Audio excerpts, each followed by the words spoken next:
Último bloque de este noticiero, 12:37 en toda la Argentina y nosotros tenemos aún más información y poco tiempo, así que no voy a desperdiciar lo poco que tengo entre mis manos, que se escurra como la arena entre los dedos. Vamos a escucharla a Carmen Fernández con las noticias en clave de género y con lo último, con lo que sucedió en estos días, seguramente va a encarar el tema de Cecilia.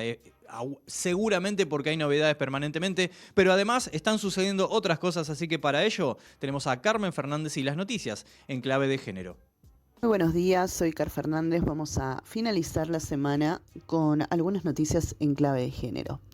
En este caso, Miss Holanda, que hace historia como la primera mujer trans en ganar un certamen de belleza.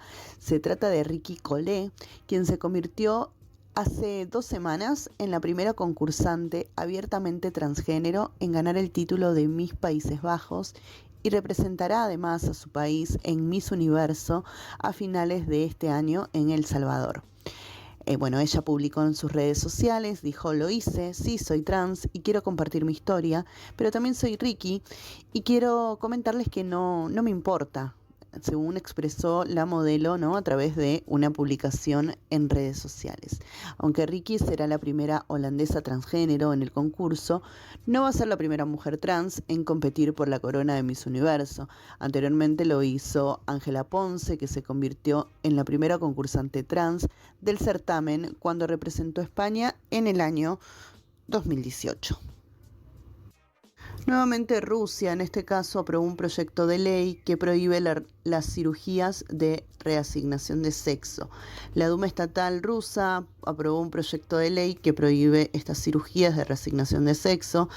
Con una nueva medida, ¿no?, que amplía las restricciones hacia el colectivo LGBTIQ+ en el país, bajo el nombre Sobre los fundamentos de la protección de la salud de los ciudadanos en la Federación Rusa. Este documento prohíbe el cambio de sexo de una persona, al menos que la intervención sea para tratar anomalías congénitas en menores de edad. Asimismo, tampoco se permitirá que una persona cambie su nombre en el registro civil, independientemente si el individuo ya se realizó la operación de reasignación. El proyecto fue presentado por casi 400 diputados de diferentes formaciones políticas a finales de mayo de este año. Más de 1.000 personas modificaron su DNI y pasaporte no binario en los últimos 2 años. Ya son 1.044 personas las que modificaron su documento nacional de identidad y pasaporte no binario con la nomenclatura X dentro del campo sexo, según los datos que ha aportado recientemente el RENAPER. Desde que entró en vigencia el decreto que amplía los derechos reconocidos por la Ley de Identidad de Género durante el 2021, se realizaron 224 cambios y en 2022 637 trámites. En particular, este año se realizaron 183 modificaciones, alcanzando un 23,3% del total de trámites de cambio de género. Continuamos con una noticia nacional y nos preguntamos qué monto se necesita para cuidados mínimos de menores. Para darle respuesta a esta pregunta, el Instituto Nacional de Estadística y Censos, INDEC, publicó recientemente y por primera vez el índice de crianza. Se trata de un nuevo relevamiento que medirá mensualmente el costo de bienes y servicios esenciales en el cuidado de niños, niñas y adolescentes. De acuerdo con el nuevo indicador, la canasta de crianza fue en mayo de 98.339 para los menores de 1 año, de 116.050 entre 1 y 3 años, de 93.204 pesos entre 4 y 5 años y finalmente de 88.659 entre 6 y 12 años. Al respecto, la directora nacional de Economía, Igualdad y Género, Sol Prieto, dijo que esta canasta básica tiene como objetivo convertirse en una referencia para la justicia de familia a la hora de fijar cuotas alimentarias que los padres deben abonar para cubrir las necesidades de sus hijes. Es decir, se busca brindar una fórmula objetiva que permita determinar eventualmente el monto de la cuota alimentaria y su debida actualización. Bueno, volvemos a las noticias nacionales. En este caso, a partir de agosto, los estatales deberán formarse para prevenir el maltrato infantil. Los empleados estatales, por ejemplo, de ANSES, PAMI o la Administración Pública, deberán completar un curso de capacitación sobre la prevención del maltrato infantil en cumplimiento de la Ley Lucio a partir del 7 de agosto. Así lo confirmó el secretario de la Niñez, Gabriel Lerner. El incumplimiento de la realización del curso será considerado una falta grave, ya que lo que se busca es la detección temprana para dar respuestas rápidas ante casos como el de Lucio Dupuy, explicó en este caso el secretario. En concreto, la capacitación será virtual y tendrá una duración de 15 horas como mínimo. El foco será el buen trato, de prevención, de violencia y de difusión de recursos para denuncias. Con esto finalizó este breve noti por mi parte, esta columna, y les deseo a ustedes un muy buen fin de semana, que disfruten y nos estaremos encontrando seguramente la próxima semana. Saludos a todos por allí en el piso. Adiós. Muchísimas gracias, Carmen Fernández, con todas las noticias y la actualidad en clave de género. Nosotros seguimos teniendo información, seguimos con contenidos y el tiempo va corriendo y cada vez llega más al final del noticiero, así que rápidamente le damos la bienvenida a Juan Pablo Pucciarelli con las noticias internacionales, ¿sí? Política internacional, en la voz de nuestro especialista. Juan Pablo Pucciarelli, le escuchamos. Muy buen viernes a todos y todas quienes escuchan el noticiero. Saludo para el equipo y la audiencia. Hoy reemplazamos la habitual columna en vivo por este resumen de las principales noticias de la política internacional que tuvimos durante esta semana. Una especie de surtido variado de noticias para entender en qué anda el mundo turbulento en el que vivimos. Arranquemos por lo que fue la cumbre entre la Unión Europea y la Comunidad de Estados Latinoamericanos y Caribeños, conocida por su sigla CELAC. Durante el año hemos cubierto más de una vez noticias vinculadas a estos dos actores, por ejemplo, sobre la cumbre de la CELAC en Buenos Aires, realizada en enero pasado, o sobre la reciente visita de Ursula von der Leyen a nuestra región, buscando impulsar nuevamente el Tratado de Libre Comercio entre la Unión Europea y el Mercosur. Bueno, en este caso nos ocupa esta cumbre celebrada en Roma, capital italiana, entre los mandatarios de los 27 países de la Unión Europea y de los 33 países de la CELAC. Una foto que exhibió juntos a un Lula da Silva con un Pedro Sánchez o a un Olaf Scholz con un Alberto Fernández. Vale recordar que la última reunión de este calibre entre mandatarios de Europa y de América Latina y el Caribe, concretamente entre la Unión Europea y la CELAC, había sido en 2015, 8 años atrás. Más allá de la firma de diversos acuerdos bilaterales, lo más destacado que dejó la cumbre pasó por tres cuestiones. La primera, sobre las disputas en torno al posicionamiento respecto a la guerra entre Rusia y Ucrania. En la declaración final se habla textualmente de preocupación por la guerra contra Ucrania, pero no hay referencias a Rusia, por falta de quórum entre el total de los países participantes. La segunda, los planes de inversión en América Latina, que la Unión Europea tiene proyectados en carpeta como estrategia geopolítica de contención de la expansión china en la región. Se trata de inversiones que se destinarían a infraestructura, transporte y energía, entre otros rubros, incluyendo la transición digital y el cuidado medioambiental, según se dijo. Y la tercera, que generó muchas repercusiones en las últimas horas, es la firma de la Unión Europea en la declaración conjunta con la CELAC, en la cual se hace referencia a una disputa territorial en las Islas Malvinas, no utilizando el término en inglés, Falklands, lo cual, generó la respuesta oficial del Reino Unido a través de su canciller James Cleverly, quien en su cuenta de Twitter hizo una publicación en donde recordó la determinación de los habitantes isleños a reconocer su pertenencia británica. Vamos con la tercera noticia semanal. Nos quedamos en nuestra región, en América Latina. Más precisamente nos situamos en Perú, porque esta semana se produjo una masiva movilización en la ciudad capital de Lima contra el gobierno de Dina Boluarte en la llamada tercera toma de Lima.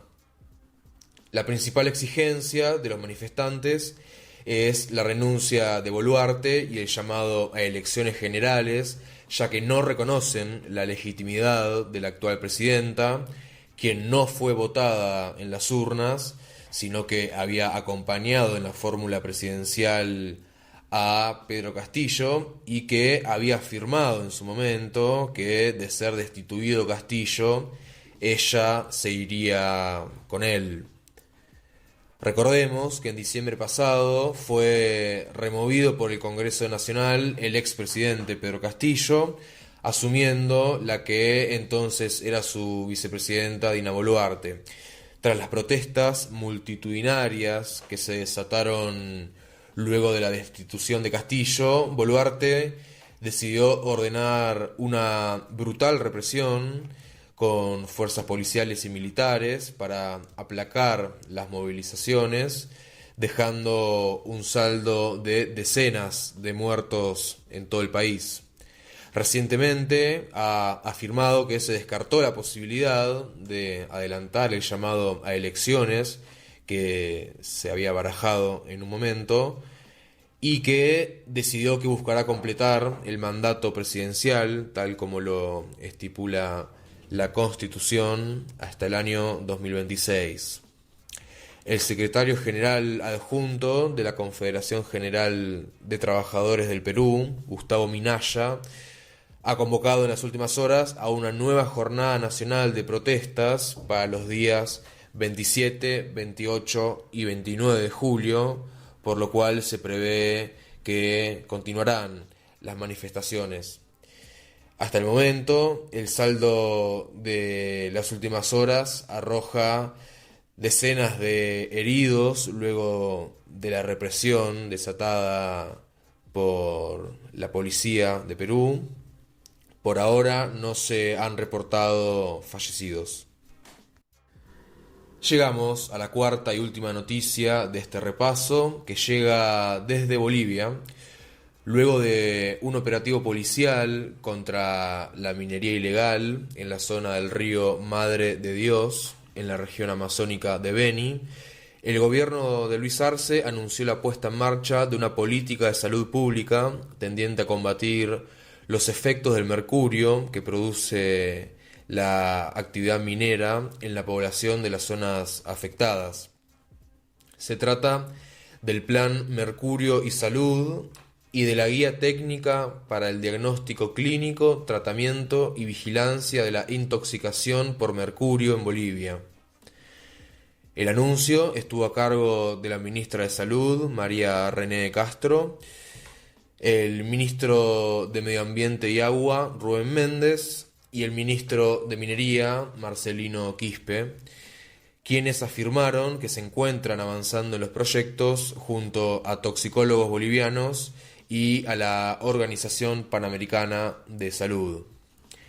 La iniciativa recoge las preocupaciones expresadas por la Central de Pueblos Indígenas de La Paz, que el mes pasado publicó un estudio que refleja los altos niveles de mercurio hallados en el cabello de decenas de personas de las comunidades indígenas de esa zona, afectadas tanto por la actividad minera como por el consumo de peces contaminados. Los ejes estratégicos de esta política de salud radican en la evaluación y gestión de riesgo en la población expuesta, el fortalecimiento del sistema de salud, la reducción, eliminación y gestión de productos con mercurio añadido, y la gestión y el marco normativo intersectorial de las sustancias químicas, entre otros. Vamos con la segunda noticia de la semana en materia de política internacional. Rusia decidió no renovar el acuerdo de comercialización de granos en el Mar Negro que regía hasta ahora, firmado conjuntamente con Ucrania y Turquía en julio del año pasado.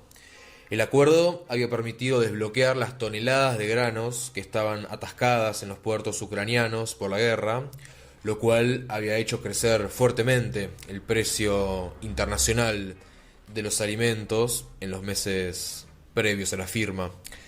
Los puertos que se había acordado habilitar para que pudiera normalizarse el comercio de granos eran 3: Odessa, Chernomorsk y Yuzhny. El gobierno de Putin alega que Turquía dejó de ser neutral, tal como se había comprometido. Además, su decisión se da en el marco del ataque ucraniano al puente de Kerch, en Crimea, que es el único puente que une a Rusia con esta península que tiene bajo su control. La preocupación se incrementó en las últimas horas cuando Rusia bombardeó sitios de almacenamiento de granos en Ucrania, lo cual debilita el suministro de alimentos justo en el momento en que decidió no renovar el acuerdo de comercialización. Se estima que 60.000 toneladas fueron destruidas por los misiles lanzados por Rusia. Muy bien, ahí tuvimos entonces la información más completa en materia de política internacional en la voz de Juan Pablo Pucciarelli, como cada semana. Ojalá lo tengamos acá dentro del estudio el próximo viernes, así lo interrumpo, le doy charla, le saco tema, me voy por las ramas. Sabia decisión, Juan Pablo, para informar completo y sin que te molesten. La verdad que te felicito como cada viernes para hablar de política internacional. Nosotros vamos a dar cierre a esta edición del Noticiero, no sin antes obviamente saludarles, decirles de alguna manera feliz día de la amistad, porque ustedes del otro lado nos acompañan y nos brindan todo su tiempo, su oído, ¿sí? Sus ojos y su corazón, ¿por qué no? Hoy estoy medio poeta, me vine el viernes, malísimo. Bueno, vamos a cerrar antes de que desbarranque del todo. Nos volveremos a encontrar el próximo viernes de 11 a 13 horas para hacer una nueva edición del Noticiero. Nosotros les agradecemos a todos nuestros especialistas referentes como Juan Pablo Pucciarelli, como Carmen Fernández también, como... Bueno, Alejandro Nava lo voy a saludar porque es mi amigo, aunque no estuvo hoy. Sí, a Nahuel Isela en el fútbol femenino y el Mundial. Atenti con Nahue, atenti con las redes, atenti con la cantera deportiva, a Pablo Velázquez también, a Karen Abayay. Saludamos a Vicky Duclos y Boeta en la operación técnica y también en el manejo de redes y comunidad y también en todo lo que refiere al audiovisual de Punto Cero. Nahuel en la producción general también, por si no lo dije. Mi nombre es Diego González y nos volveremos a encontrar nada más que en 7 días para compartir información de Argentina y el mundo con estos y muchos más especialistas en distintos temas y además entrevistas como el lujo que nos dimos hoy de hablar con Valeria Llobet.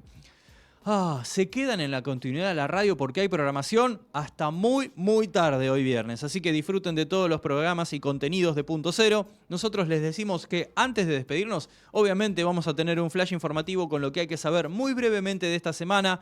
Música para levantar esta jornada de viernes y después programación hasta casi la medianoche. Como dije recién, mi nombre es Diego González, nos volveremos a encontrar. Y les recuerdo, Stay Classy San Diego, buen fin de semana. Chau.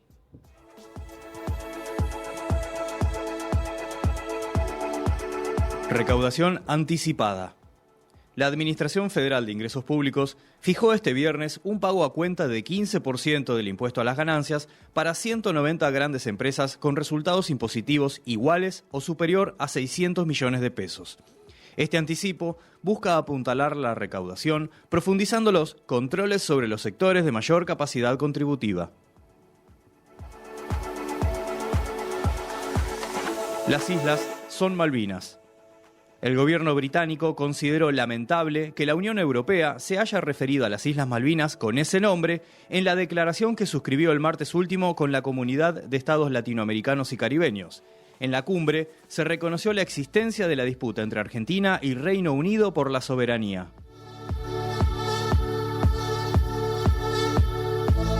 Unidos contra el peligro.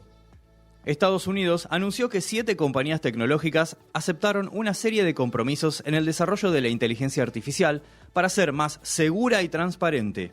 Amazon, Anthropic, Google, Inflection, Meta, Microsoft y OpenAI se comprometieron a trabajar en sistemas de inteligencia artificial para reducir riesgos de fraude y desinformación.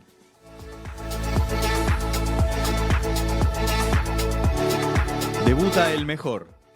Este viernes, y por la Copa de la Liga Norteamericana, hace su debut Lionel Messi en Inter de Miami. Enfrenta desde las 21 horas a Cruz Azul en Fort Lauderdale, donde juegan de local. Cambio de planes. El entrenador del seleccionado argentino de fútbol femenino, Germán Portanova, modificó la práctica de su equipo por las intensas lluvias. Argentina debuta este lunes a las 2:30 de la madrugada ante Italia por la Copa Mundial de la FIFA.